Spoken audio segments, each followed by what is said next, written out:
Hey, loves, you're listening to the Be Well, Beautiful People podcast, the show that inspires you to live your best joy filled life by centering healing and liberation above all.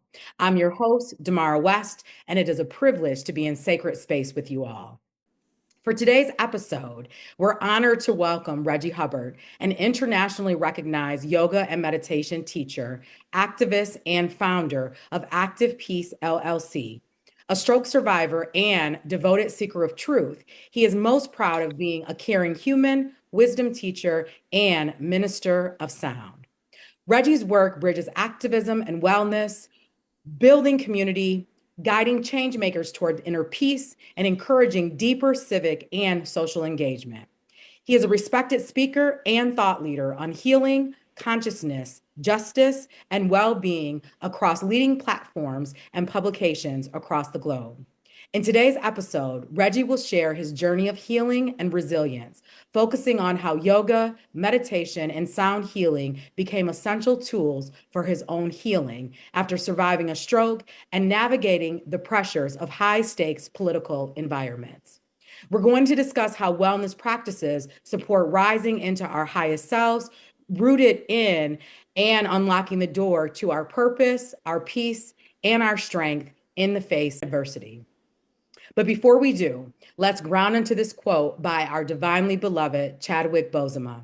Sometimes you need to get knocked down before you can really figure out what your fight is and how you need to fight it.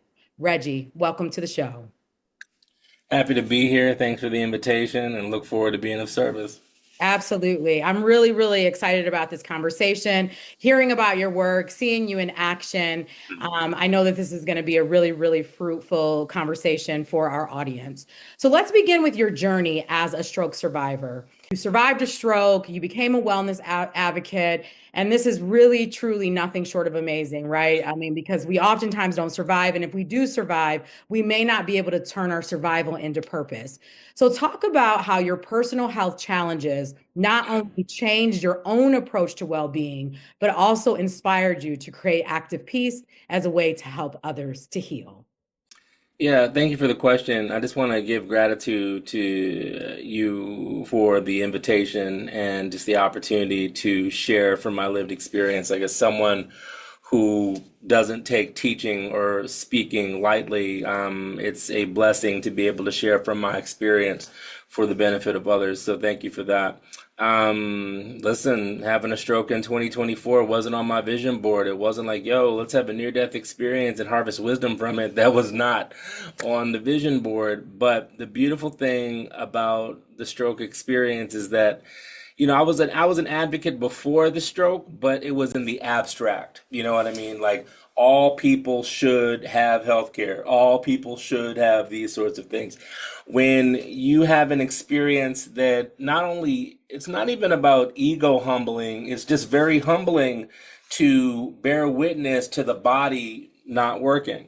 Mm. And it's humbling because, one of the things that I gave a keynote about this at the International Association of Yoga Therapists, talking about meditation, yoga as the precursor to, like, that's why I survived the stroke. Mhm. And then, like, those were the building blocks of my recovery, right? So just in terms of how it has catalyzed Active Peace, I mean, I now know how sound helps with neurogenesis. Like, I now understand what it feels like to, when I walk by people in physical therapy units, and because my walker is in that other room, like my cane is right there, right? These are instruments that I used very recently to move around, and through God's grace and the ancestors' favor, like, I'm amazingly recovered physically, but more important than my physical recovery, just my awakening and the ability to use something that was very, I can't even say it was scary, because I just had peace the entire time. When the stroke was happening, I knew what was happening. I knew that it was happening. I communicated to others in a way to keep them from being distressed. Making jokes in the emergency room, like cracking jokes with the nurses, all these different things to keep the situation light, not as an avoidance, but as a technology to disperse stress. and allow like hard news and a hard situation the space that it needed in order to effectuate. So as it pertains to my advocacy, 750,000 people per year have a stroke. Mm. Many black and brown people have what I have: hypertension, diabetes, and stroke, or like other cardiovascular situations. And don't nobody talk about it, right? You know what I mean? Like, people don't talk about it. Black people don't talk about it. Men don't talk about it. Black men don't talk about it.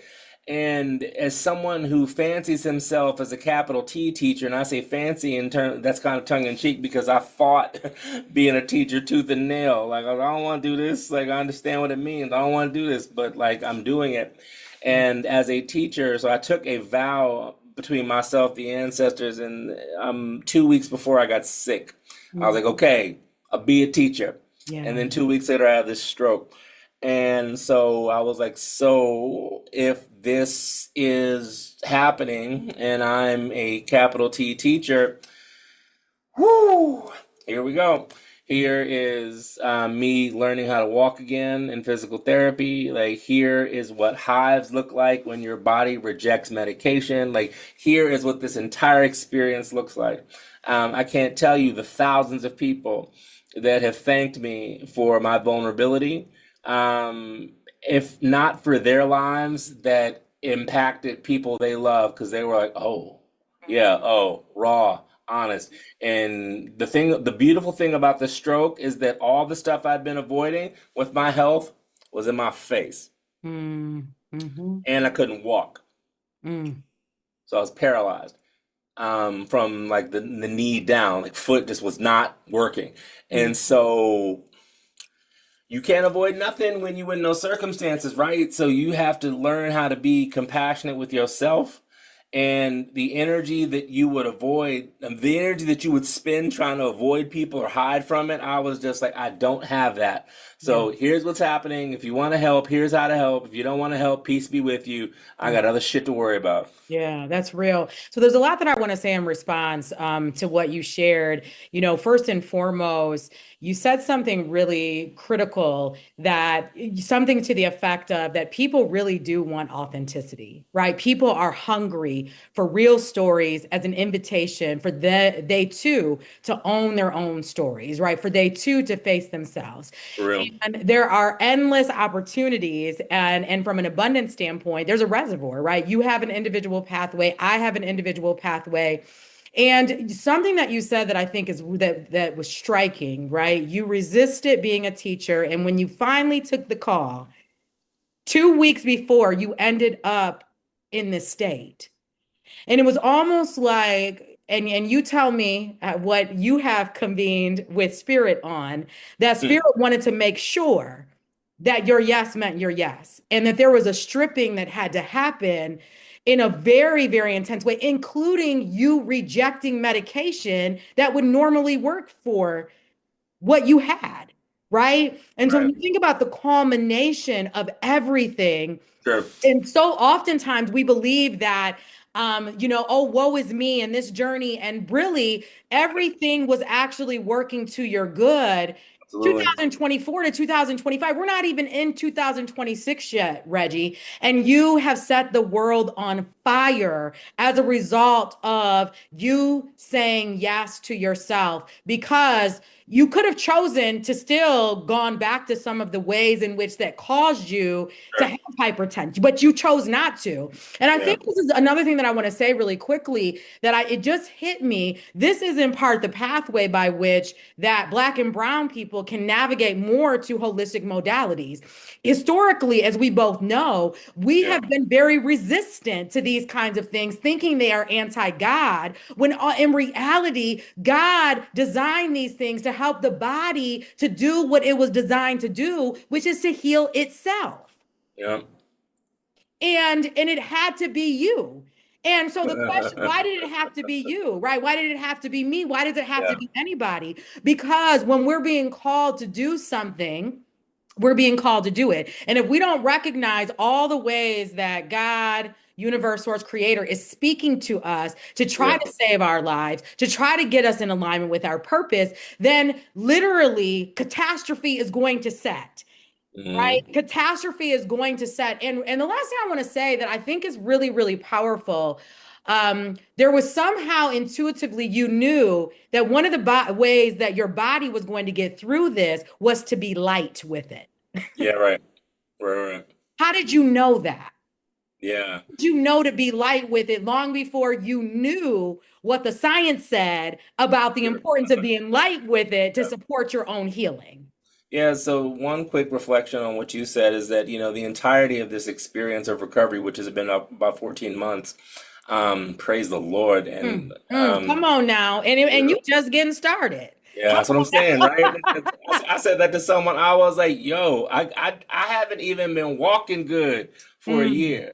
You know what mm, I mean? mm, Like I just got mm. my energy together. Like I haven't got my apparatus together. Ooh, Yes. I viewed this stroke not as punishment. I viewed it as an initiation. Mm, mm. An initiation to higher wisdom, an Oh, initiation to loving kindness, an initiation to you cannot eat irresponsibly anymore. mm, Like I didn't really drink much prior to, but there's no liquor in this body. mm, None. mm, Even to the point now where if I'm in a situation that is like under duress sonically, like mhm, I will leave, come back to my studio and be here. mm.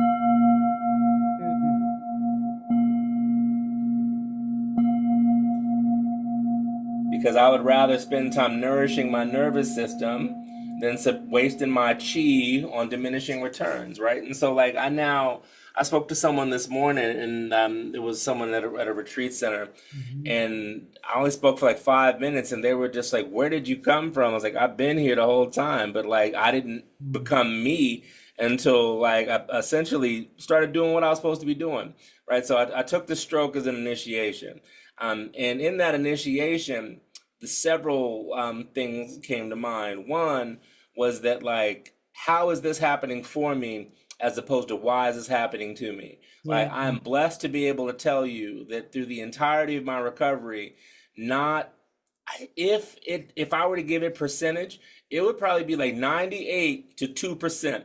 The 98% is how is this happening for me? The 2% is why is this happening to me? Yes. Yeah. That is an amazing percentage. Yes. Like it just did not enter my mind or consciousness to view myself as a victim. You Mm. know what I mean? And sound, shoot, I had the stroke, before me and my girlfriend left to go to the hospital, I was playing sound. Like the second I got out of ER, I was playing sound. Mr. Hubbard, you have paralysis in your leg. I was playing sound.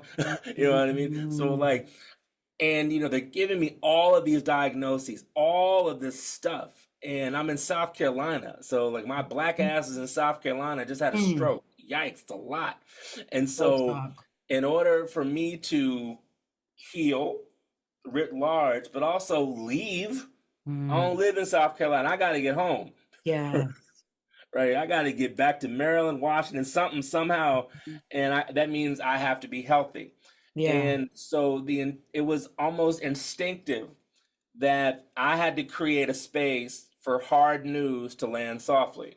Mm. Mm. This is really, really important because, even though we know that Sure. whether the cup is half empty or it's half full is up to us to decide, Word right? up. Yeah. Everything is about perspective. Yeah, totally. And the moments that we can find the lesson, the purpose, even in the most tragic of circumstances, For real. and I no longer say things like everything happens for a reason, but what I do say is that there is a purpose in everything that happens to us, For right? real. Yeah, Because Demarra telling said. somebody who lost a child that this happened for a reason, we know that that is not something that we should ever do. That is just a Yeah. ridiculous statement. But knowing that the loss of a child, a person can still find purpose in it, and people do every single day, which I think is one of the most horrific things that could ever happen to someone, losing someone so close to us that we have brought into the world.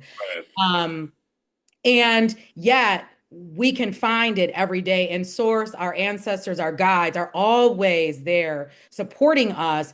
And I love what you said, that you continue to return to practice. It Yeah. didn't matter. And even though you didn't say this overtly, what I heard when you said all this information was coming at you, what I heard was that even though it was coming at you, you weren't allowing it to absorb you. Because the minute that we identify with even a label like depression, even though I want to be clear, as a therapist, I recognize that depression is very real, right? Thanks, for But sure, for sure. understanding that I am someone that experiences depression is different than saying that I am depressed and carrying that with me every single place that I Your go, word. Word. right? And so, what you're offering the audience is to consider the power of our thinking in tandem with practice to exacerbate our healing and liberation as we choose. Because we Yeah. know, I watched you do an interview with a gentleman who, and I apologize, I can't think of his name, but it really hit me deeply when you did this summit for not Omega. I apologize. I'm going to see you at Omega soon at Apollo. Kapalu. And he was talking about we can't violently push people to healing. Right? No. Um, Lama Rod. Yeah. Yes, and it was such a beautiful way to think about it. And, for people like us, I imagine that we want to get everybody to healing and liberation as quickly as possible. And sometimes that can be, we can be pretty fierce about it. And the reality is that that is actually not It's necessary. harmful. Our lives are the reservoir by which to create the ease to enter in, right? And I love that you talked about your practice as a part of your soft landing that so often we're looking for, right? We don't want to suffer, and yet we operate in ways that perpetuate our own suffering. Right. Yeah. And one other finer point I'll offer is that it was time to level up. Hmm. It was time to level up. You know what So I say mean? more about that, right? Because sometimes we think that leveling up means that we're just gonna like graciously ease our way into another season, Yeah, right. right? And the reality is that shit is disruptive You're as funny. fuck, right? Yeah, And yeah, yeah. so That's talk funny. to us about why that piece is so critical to our understanding so that we can ebb and flow with the rigor, right, of rising versus Yeah. resisting it. Yeah. Well, the one thing that we as human beings are terrible at reckoning with is impermanence. Mm. Like nothing lasts forever. And the problems that we face are rooted in the investment that we have in ego, which is impermanent, Mm, right? So the sooner I learned that how can I use what's happening to me to be of service to other people, mm-hmm. right? Like that alchemy. Yeah, the stroke sucks. Learning how to walk again, wouldn't recommend it. It's quite difficult and psychologically challenging. But me being wickedly honest about it, like me being brutally honest, like putting videos days after the stroke of me barely able to stand up. Like people know me as the strong one, right? Mm-hmm. So for the strong one to be struggling with walking and put that on social media and basically just be like, okay, this is what is happening. Mm, Um, it showed me that in order for you to truly be who you're supposed to be, you've got to like let things die. mm, mm, You've got to let the you that is scared about what people might think of that has to die. mm-hmm. Mm, And you will experience grief as that dies. Like mm-hmm. you are a very private person, but in order for this experience to have the benefit that you pray for, you have got to be vulnerable and let it out. Yeah. That is a death of anonymity, which you have been very happy with. Like you, sir, are being called to be a teacher of the people. Mm. So there is a level of anonymity that must die, an expectation of anonymity that must die in that. So I held space for grief because up before the stroke, I had a pretty comfortable life. I had a pretty set identity. I had a pretty clear focus of what I wanted to do in the world. And then when life was just like, yeah, that's cute, but we don't need you to be cute. We need you to be beautiful. Mm. And to be beautiful will require this. Mm. I was just like, okay, well, I can yearn for something that is no longer there, or I can be comfortable and gracious with the present moment that is pointing me in the direction which I should go. So basically, that distinction and clarity and grace of, holding space for grief. Mhm. And, the other thing that's pretty funny that hit me in the context of your question is that Spirit has been preparing me for this. Mm. So Mm. I am my growth spurt in high school. I went from 5'1" to 5'11" in a year. Wow. You know, when I was in business, like I started out as like sales, whatever, and then 3.5 years later was running the business. Mm. I started out as a volunteer in John Kerry's campaigns. 3.5 months later, I'm running the logistics for John Edwards' vice presidential campaign. So, I launch Active Peace. Oh, I think I'll try this thing. In 5 years, like Kripalu this, Omega that, bam, bam, bam. Like all in, built the practice through talking to a dot on my computer. Like, so when the stroke happened, I was just like, this seems to have the cadence of all of those things, a quickening, Mm. but a quickening that will require a depth of practice and a humility that we'll see if you got it. Mm. This is so good, and we're going to talk more about grief in just a minute. So I'm so glad that you named it. Yeah. And what I want to say first is you had gotten comfortable, even though you named, right? Like, oh my gosh, it struck me. I was born for this. Like what I heard from that was that I was born Yeah. for this. I've done this many times over. And yet you were at a point in your life where you were pretty cushiony.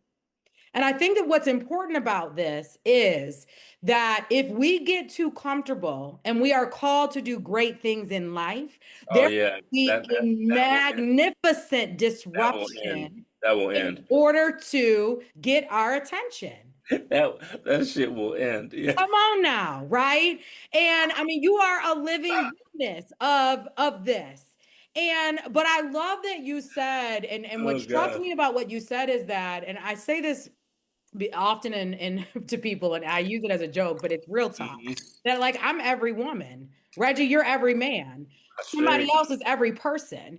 That's And in straight. order for us to get to the every, it requires us to die and to be rebirthed over and over and over again. And so the version of me today, the version of you today is not the same version of who we were a year ago. Because what if we are doing our inner work, we are always going to be rising into more of who we were always created to be. Absolutely. And although of course, in one respect it's like, oh, this is a travesty, but in this other respect, what a gift. What a gift this stroke was for you, because it catapulted you into a life that you would have probably never sought out on your own. And even if you did, it would not have happened as rapidly as it has. There's no way it would have. I imagine that most people cannot attest to having a rapid fire career change where you are at the forefront of every single major wellness movement that exists in the US. You're at the front of it. I mean, and so I really I want to name this because although we don't want to experience pain, pain is the thing that helps us to rise in a way that we would never rise otherwise. Mama Rod Owens talks about suffering as a organizing tool, right? And it's the one thing that we all have in common. And suffering, when compassionately considered and confronted, offers a gateway to liberation. Mm-hmm. Mm, mm. It's that simple. And Period. in a conversation I had earlier today, this young woman, she was basically just like, I'm sorry that you went through everything that you went through, and I'm not sorry because the wisdom that just comes out of your mouth. Um, Meryl, if you if you had seen the look on people's faces in Atlanta when I gave the keynote about the stroke, Mm. it's a room full of yoga therapists. So these people are in it, you know. And for Yes. me to not only give my words and play sound, but to show the videos, like pedagogy was everywhere, meaning like for Mm. those of you who need video, here's this. For those of you that are orally inclined, here's this. For those of you who like words, here's poetic cadence. Like here's all of it. Mm. And did it in 20 minutes. And people are like, yeah. And that is how and I wish I had the speech in front of me because I was ticking off all these things like um the ability to consider the stroke a teacher rather than an impediment, pratipaksha bhavana. So like all of these yogic and dharmic principles that people talk about in the abstract, I was just like, here's the situation that happened in my life. Here is the yogic principle or the yogic or the dharmic philosophy that is like indicative of. Bam. And it was like 7 things, like check, check, check, check, check. And this one lady was just like, I've never seen in my life someone that has a command, not just of the stage, but of their practice. Yes, yes. This is important because I think that this is very much, and not I think, I know this is very much connected to our ability to own our authenticity Yeah, and our ability to be authentic in practice. right. So oftentimes we're practicing, but we're not actually living the principles. Oh, right, right, right. I describe a lot of healers that unfortunately have a ton of dark energy and Sure. dark energy, and it's very palpable. And Right. I always know when someone is doing their work and when someone isn't. Sure. When someone's really, and I'm not talking about having space for class. I'm not talking about working one on one with someone. Yeah, I'm talking about what happens behind closed doors. How are you in ceremony with spirit? I sure How you. do you show up on your yoga? How do you commune with nature? How do Sure. you use your relationships as leverage to change in the places that you need to change, to live Right. more fully? And so the fact that you broke it down in that way, I'm not surprised that it landed with people so powerfully, because a lot of times we sensationalize the work of yoga or meditation or sound healing, or and versus these are real human beings who are looking for real healing, real liberation support, and Right now, right. understanding the sacredness. And we use that term a lot, and I hate that we use that word so much and we get it wrong, and we Right. get wrong what Right. it really means to practice from an individual sacredness and from collective sacredness. And so I believe this is one of your secret sauces, that is landing with people so fully. Okay, so Mm, my brother, let's talk about grief really quickly. For those yeah. people who are listening, and that are grieving right now as we speak, maybe something tragic happened recently. Maybe they are still in deep sorrow from a loss from 10 years ago, 20 Yeah, years ago. for sure. Talk to us about how meditation, sound healing, yoga, other kinds of somatic practices help people to work through the grief. And of course, you've talked about some of the ways it supported you individually, and any kind of insert that you feel is important for your own personal story. Yeah. So it's beautiful that we're having this conversation today on the 26th of June, which is the birthday of my dearly departed cousin and brother, Corey Jathara Pennick Hubbard, who was my brother.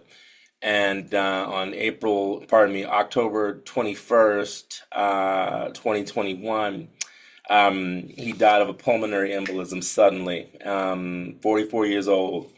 And it wrecked me. Jesus, like it broke me in half.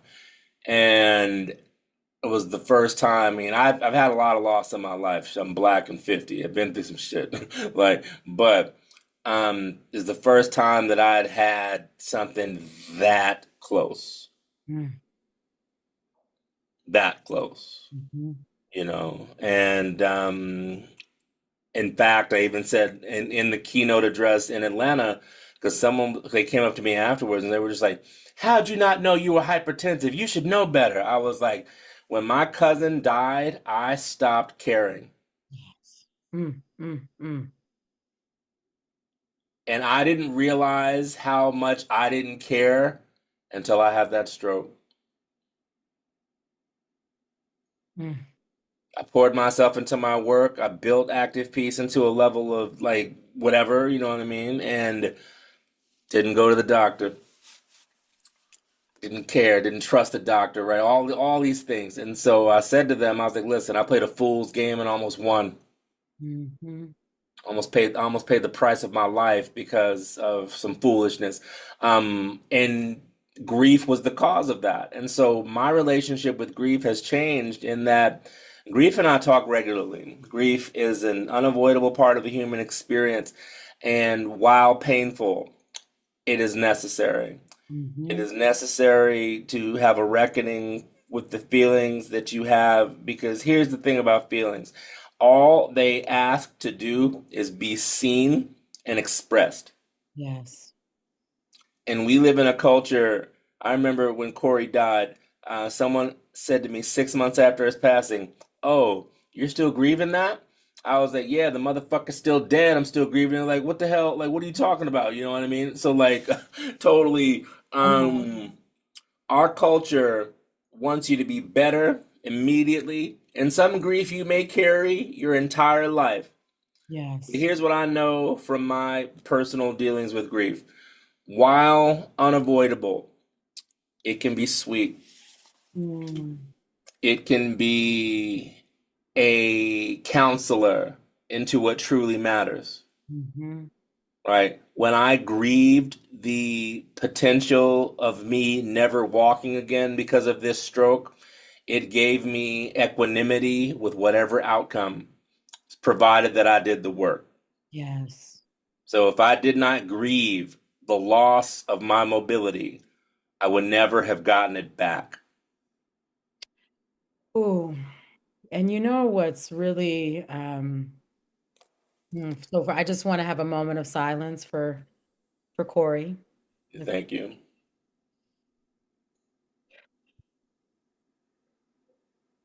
and everyone listening who have lost people, they're Corey's. Oh, Ashe. Um, what struck me about what you shared, and I have an entire chapter in my book on the process of honoring grief as a trauma recovery practice. You're right. And what struck me about what you said is that grief literally disconnects us from ourselves, Right. right? So, like, you foolishly not caring was because you couldn't care. You didn't have Right. it in you to care. All you had it in you was to put energy into the things that you could control.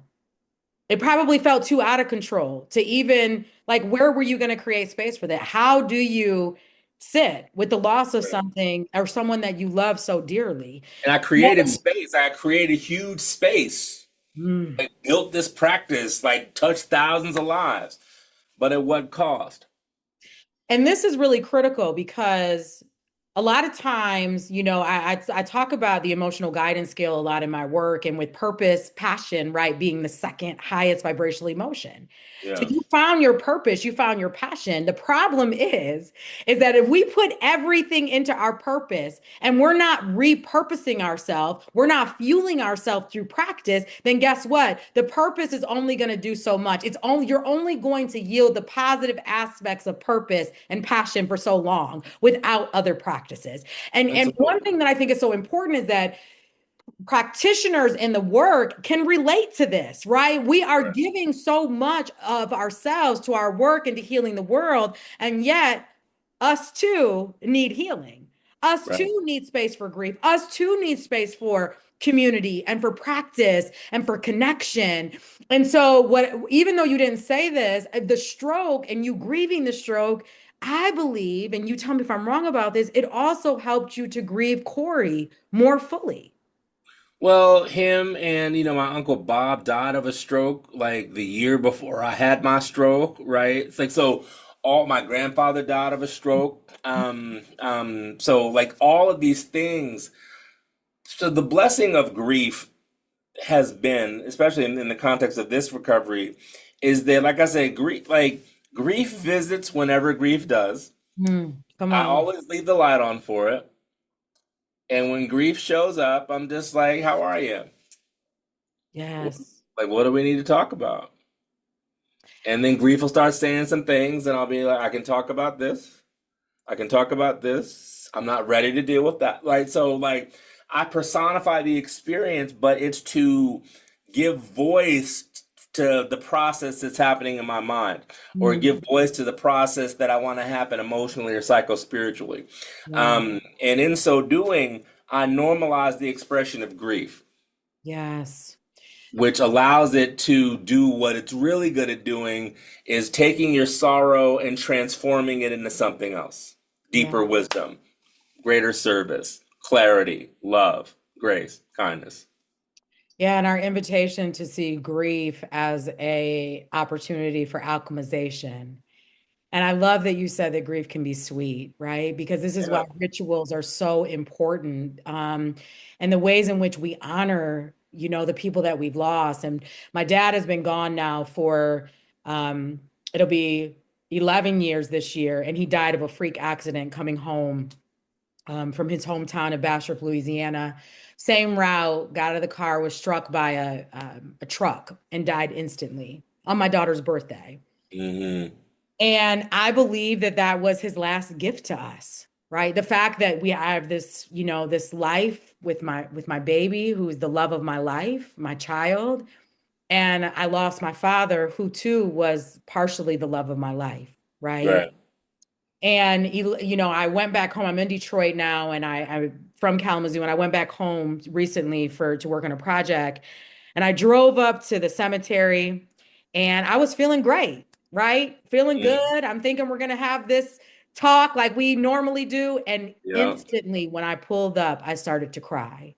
When I Hmm. have moments like this, it's a reminder for me of what you just invited us into, right? That grief is always there. We never know when it's going to come to the surface. And Hmm. all we have to do is honor it as quickly as we can so that it can move through and become something else so that we can keep moving through life and not miss too much of a beat in the process. Grief's not like the way we deal with grief paralyzes us. Hmm. Like grief only wants to be expressed. Yes. Yes. And if we go like this, you're stifling it from what it needs. Grief Come needs on. expression. And Mm. to keep grief from becoming what it needs to become is putting yourself into a cycle of self-perpetuating harm. Yes. Yes. The pain that you fear from giving grief the space that it needs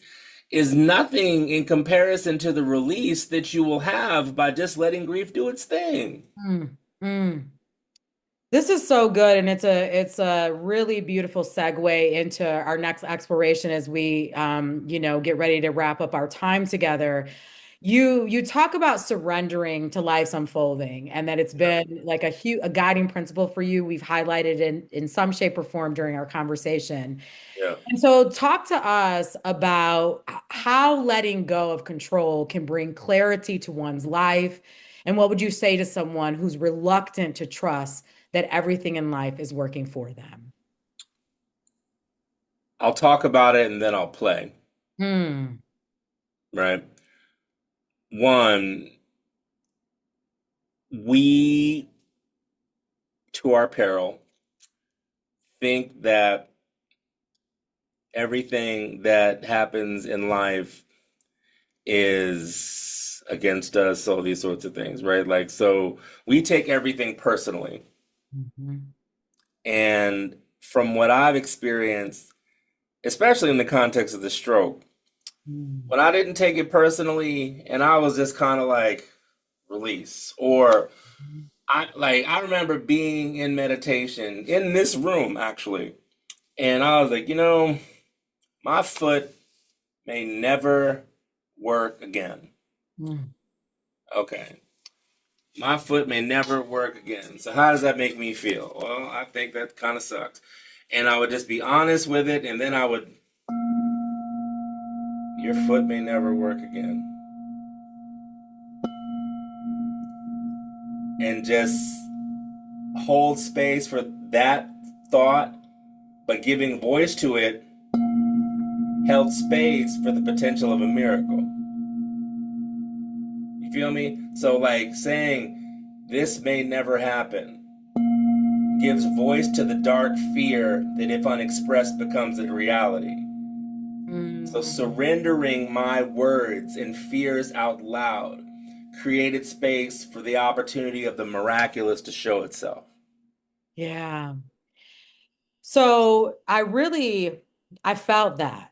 I felt that. And so I can only imagine that when you're in sacred space and you're using sound healing to support people, and um, there's something about you didn't claim that your foot was never going to walk again. You were never going to walk again, that your foot was not going to work. What you said was the truth about what you felt, about the possibilities, and Right, sitting with it, right? And so we don't talk about this as a practice to create space. And that right, even when you said it, I felt it. But then as the music played, I also felt it separating. Now, maybe it's easier for that to happen for me because I'm not attached to it. But right, but I'm attached to something. That right. vibration was moving some of my truths forward, right? Whatever those might be. And so I love that you're inviting us to the simplicity, and we know that frequency, music, all kinds of things are at our disposal. And you actually reminded me of tapping, because we use some of the same terminology. And the Right. tapping really it replicates the humming of the sound, right? The True. tapping does Mhm, in some mhm. shape or form, not Totally. exactly, right? Yeah, And but so what I'm naming here is that there at the end of the day there's nothing really new under the sun, and that all of these resources have been curated just for us and to support us. All we have to do is use them. so the one thing pedagogically I'll say quickly is that like as was playing sound, what sound is doing is allowing you to just surrender. This is Mm, what is happening. It yes. doesn't mean that it's going to happen. Like surrender is recognizing impermanence in all of its aspects. Like Yes.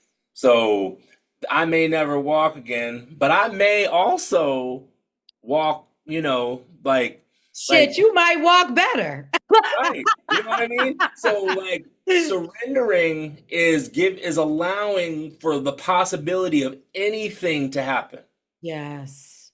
Ah, surrendering is allowing for the possibility that anything might happen. Oh, Absolutely. so simple and yet oh so powerful, my friend. Wow, wow, wow, wow. Okay, so let's talk really quickly Yeah. about activists and burnout, right? We know that Yeah. we are losing our brothers, our sisters, our people Yeah. left and right that are in the movement working tirelessly to change the world. And it is heartbreaking every time I see one of us, any giving so much of ourselves away to Yeah. the expense of ourselves. So, Yeah. how can activists get in front of this? And what do you have to say to activists about the importance of resourcing themselves in order to do the movement building that they've been called to do? It's funny that you say that because I was called yesterday to give a acceptance speech for a friend of mine who won an award in Washington yesterday. Wow. And I also gave a podcast because someone in the political world, I'm like the activist yogi, you know what I mean? So I'm not as in people's faces as I used to be, but I'm just like, listen, you want to talk philosophy and you want to talk like tactics and like self-improvement, I got you. Like screaming at people, I don't really do that anymore. Yeah. And what came to me as I was preparing for that talk that I used in the speech that I'm able to use again, thanks to your generous guidance, is this. Our fight is as much physical, mental, and spiritual as it is political and philosophical. So honor the body, nourish the mind, feed the spirit, Mm. Body, mind, spirit. Yes. right? Right Our there. fight is as much physical, mental, and spiritual as it is political and philosophical. Hmm. So honor the body, protect the mind, nourish the spirit. Yes.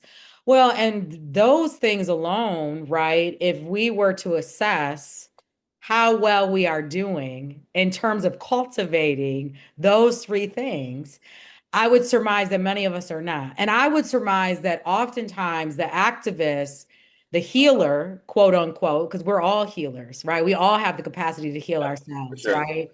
Um, that we need it more than anybody For because sure. we are giving out so much of what we have, both mentally, spiritually, psychologically. And so, where do we get fed in the midst of the feeding? Yeah, And because you can't give what you don't have. I say this to activists all the time. Like, if you are giving to someone else and don't have anything in the tank, you're hurting both of you. and it's not sustainable. I talk about sustainable well-being often, which we Yeah, know goes beyond the checklist, right? for sure. Sustainable well-being says that I care so much about this vessel that I've been given, this mind, this spirit, that how dare I go a day and not do anything to cultivate myself?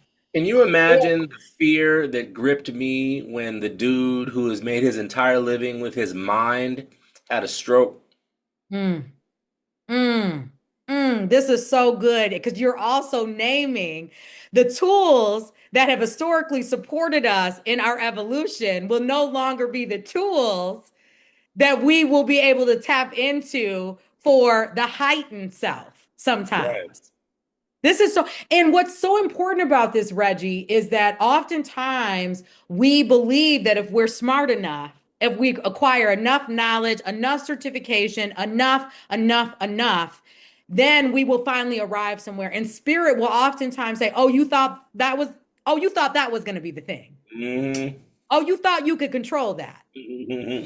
Hmm. Let me just shake this up for you right now so that you can understand that you are a mere co-creator with me.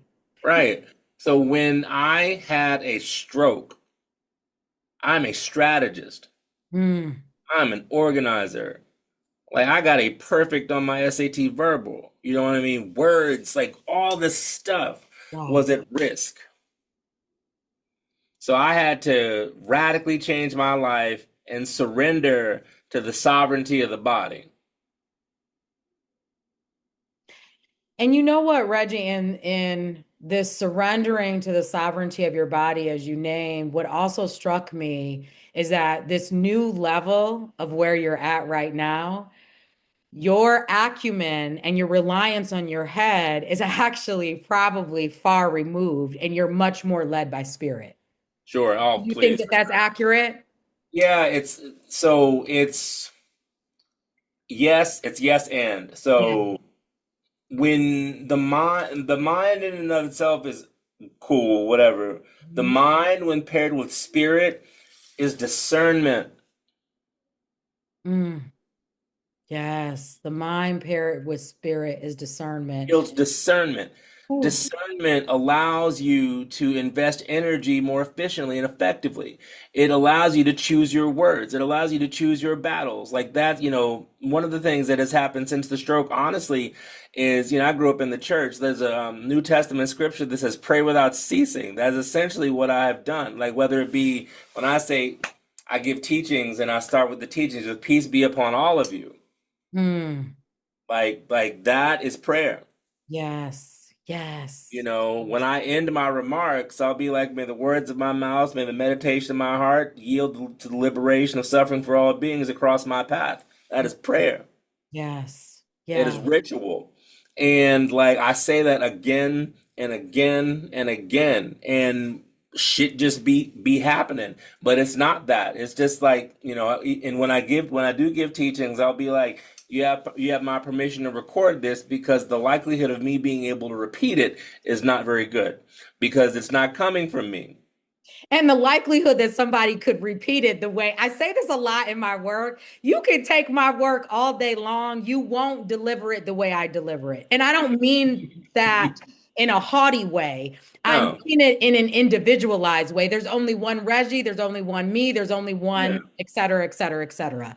And Yeah. so, and I love that you're saying like this recognition that part of your work in connecting spirit with your mind is also a recognition that you are but a mere vessel, which is why when you're speaking, spirit is moving through you, which is why you can't regurgitate a lot of what you've said. No. Right? And Yeah. so you prepare naturally for your talk, but the reality is that no amount of preparation is going to, take up for what spirit's going to do. And spirit's Okay. going to do what spirit does. And spirit is, if we are an open channel, and I say oftentimes, like, help my heart to stay open, right? In the Right. midst of pain, because when your heart is open and you love, you're going to be hurt, but allow it to be open with wisdom, because that way I can recognize what I need to see quickly so that Right. I can move in a way that I need to so that the harm is not so intense, right? So Amen. you already know we could just keep talking, but I know we can't really keep talking. Yeah, for And sure. so take us home, my brother, with some final words of wisdom for listeners to take charge of their healing and liberation as if their life depended on it, because both of us know that at times it does. Right. Well, again, I'm grateful for the chance to thank you for reaching out after the Amplify Summit. Thank you for this opportunity to be of service and just in sacred conversation. So I don't take that lightly. So thank you for that. Seriously, from my soul.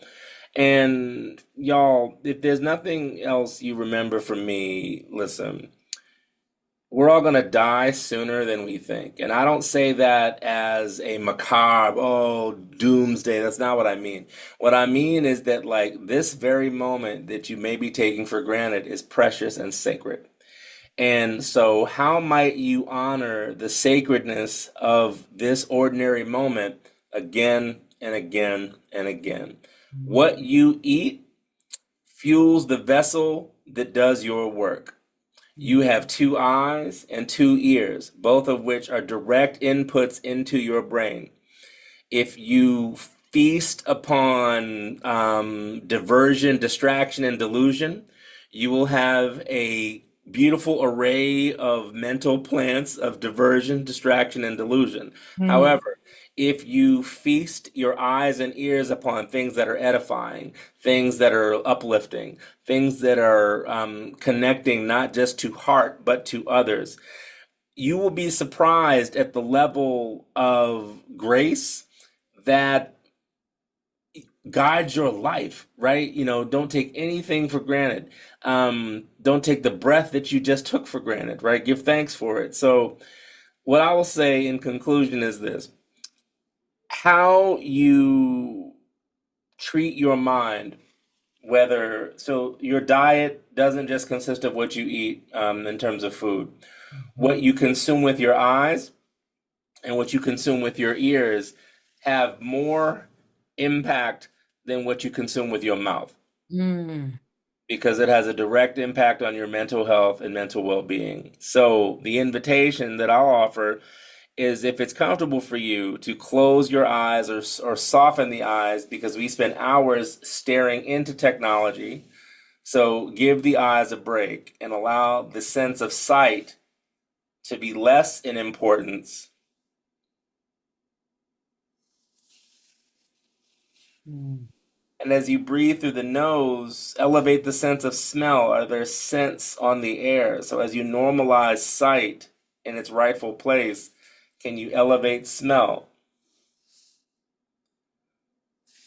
Maybe you touch the fingertips together and feel your hands.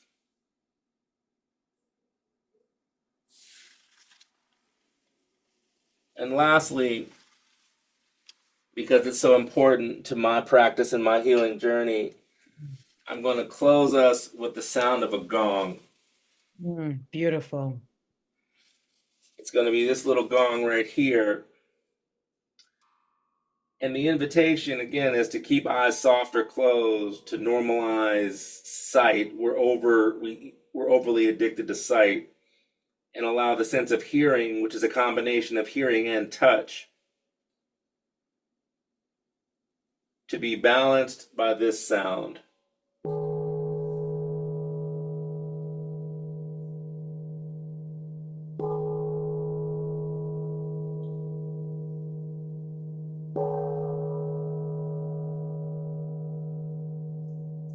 Deep full inhale through the nose. Exhale out nose or mouth. And notice how you feel as you release the meditation.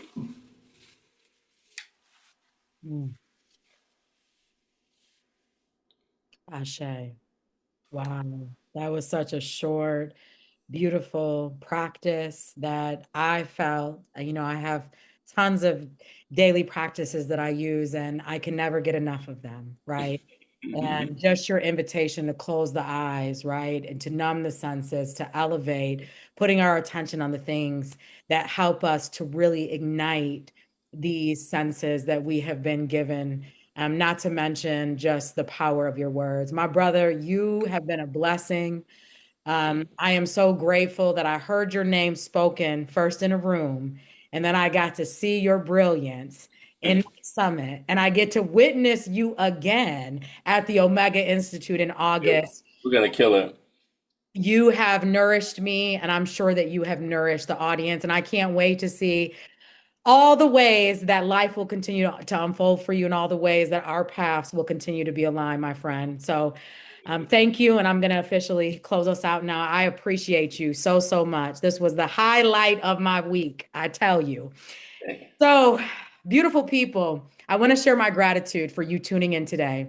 I hope the insights shared by myself and Reggie have opened new pathways toward your healing and liberation. If either of us can assist you on your journey, please don't hesitate to reach out. And in fact, Reggie, tell them really quickly how they can do that. ActivePeaceYoga.com. And I'm a human being. ActivePeaceYoga@gmail.com. Worst thing I could ever do is answer your email. I Right. love that. I love that. And I can attest to the fact that this brother is responsive, y'all. All right. So as I continue to close y'all out, also be sure to tune in to 100 plus additional episodes that we have on the Be Well Beautiful People podcast. And if you found value in today's episode, show us some love by telling your people about it, rate our YouTube channel and whatever podcast platform that you are using, including Spotify, Amazon, and Apple. And you're always welcome to share your thoughts with us directly at info@bewellbeautifulpeople.org. And if you haven't picked up my memoir, Me Too, A Therapist's Journey to Heal, Find Liberation and Joy, I invite you to grab your copy at demarrawest.com. And an audio book version is going to be coming out really, really soon. So I'm going to leave you with the words of Amanda Gorman. For there is always light, if only we're brave enough to see it, if only we are brave enough to be it. Until next time, beautiful people. Ashe.